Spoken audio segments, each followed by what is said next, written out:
தலைப்பு: தமிழ்நாட்டின் செழுமையான பாரம்பரியத்தை அதன் தனித்துவமான எழுத்து மூலம் ஆராய்தல்.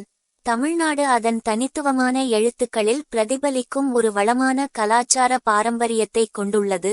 இது உலகில் எஞ்சியிருக்கும் பழமையான செம்மொழிகளில் ஒன்றாகும். வட்டெழுத்து என்று அழைக்கப்படும் தமிழ் எழுத்துமுறையானது 2000 ஆண்டுகளுக்கு முந்தைய வரலாற்றை கொண்டுள்ளது. அதன் தோற்றம் கிமு 3ஆம் நூற்றாண்டைச் சேர்ந்ததாக நம்பப்படுகிறது. ஸ்கிரிப்டின் வளர்ச்சியானது தமிழ் இலக்கியம் மற்றும் கவிதையின் பரிணாம வளர்ச்சியுடன் பின்னிப்பிணைந்துள்ளது. இது பிராந்தியத்தின் அடையாளத்தின் ஒருங்கிணைந்த பகுதியாகும். தமிழ் எழுத்துக்கள் அதன் நேர்த்தியான மற்றும் சிக்கலான எழுத்துக்களுக்கு குறிப்பிடத்தக்கது. அவை எழுத்துக்களுக்கு அழகாக தங்களை கொடுக்கின்றன. ஸ்கிரிப்டில் உள்ள ஒவ்வொரு எழுத்தும் ஒரு தனித்துவமான ஒலியை குறிக்கிறது. இது தமிழ் மொழியின் துல்லியமான ஒலிப்பு பிரதிநிதித்துவத்தை அனுமதிக்கிறது. ஸ்கிரிப்ட் இடமிருந்து வலமாக எழுதப்பட்டுள்ளது, மேலும் எழுத்துக்கள் தொடர்ச்சியாக எழுதும்போது அவை தடையின்றி ஓடும் வகையில் கட்டமைக்கப்பட்டுள்ளன. தமிழ் எழுத்துக்களின் கவர்ச்சிகரமான அம்சங்களில் ஒன்று அதன் தழுவல் மற்றும் பல்துறை.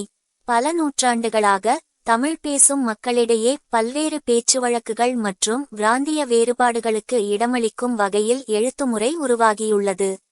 இந்த நெகிழ்வுத்தன்மையானது பண்டைய கல்வெட்டுகள் முதல் நவீன டிஜிட்டல் தளங்கள் வரையிலான பல்வேறு சூழல்களில் ஸ்கிரிப்டின் நீடித்த பொருத்தத்திற்கும் பரவலான பயன்பாட்டிற்கும் பங்களித்துள்ளது.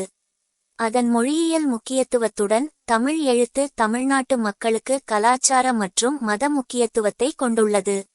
இது பெரும்பாலும் மத நூல்கள், பாடல்கள் மற்றும் கிளாசிக்கல் இலக்கியங்களில் பயன்படுத்தப்படுகிறது. இது ஸ்கிரிப்டை பிராந்தியத்தின் ஆன்மீக மற்றும் கலை பாரம்பரியத்துடன் இணைக்கிறது.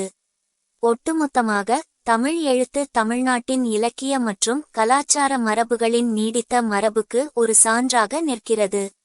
அதன் அழகிய பாத்திரங்கள் மற்றும் வளமான வரலாறு உலகெங்கிலும் உள்ள அறிஞர்கள், கலைஞர்கள் மற்றும் ஆர்வலர்களை வசீகரித்து தமிழ்நாட்டின் பாரம்பரியத்தின் தனித்துவமான சாரத்தை பாதுகாக்கிறது.